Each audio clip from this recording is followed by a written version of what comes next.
Hi all, good evening. Today I'm going to explain you one of the interview question. So and along with the answer. So recently one of my student he had attended the interview. So there was a question from the interviewer. So I'm going to show practically so what was the question and how we need to answer that one. Okay, let me share my screen and present to you. So the interview question was, so let's assume I have a two company codes. One is a CP01. Let's assume CP01, then CP02. I have the two company codes here. So each company code have a separate retained earnings account. So each company code have a individual retained earnings account. Retained earnings account. So let's assume which I am going to use this retained earnings account for CP01, then this retained earnings account for CP02. And here the chart of accounts which I am following the same chart of accounts. CP01, CP01. So the interviewer question was that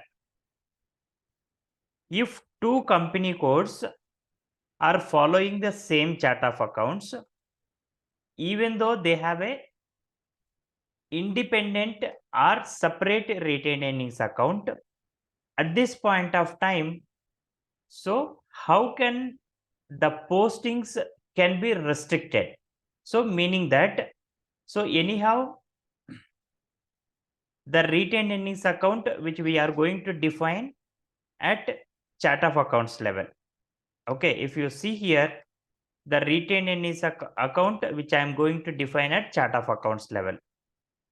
So the interviewer question was that how can you restrict if this company code should be used this only this retained earnings account and this company code CP02 to be used only this retained earnings account.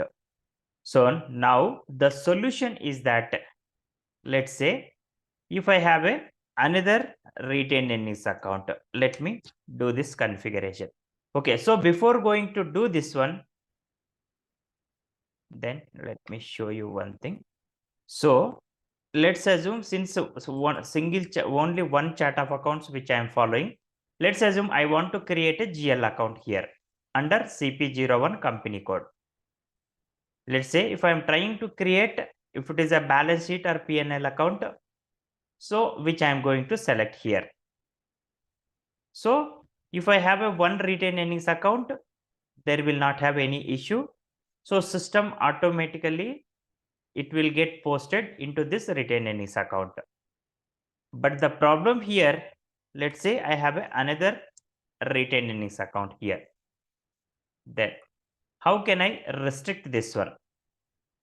Okay, so the answer is that now if I have a one retained earnings account, system is not asking that to assign which retained earnings account to be applicable for this company code and for this GL account. So what we need to do here, while creation of the GL account itself, the system is been enabled the option P&L account type here. See, let me select this one as a liability. Now I'm going to choose which GL account, which retained earnings account to be relevant for my company code here. Here itself I can able to differentiate. So this is what the solution, what we need to tell. So at the time of GL account creation, there will be an option P&L account statement account type will be enabled. So we can specify the GL account postings to be flow into in this retained earnings account. This is what how we can do the controls. Hope this will be helpful for your interview preparation. In case if you have any queries, anything you want to so please update the comment. Thank you.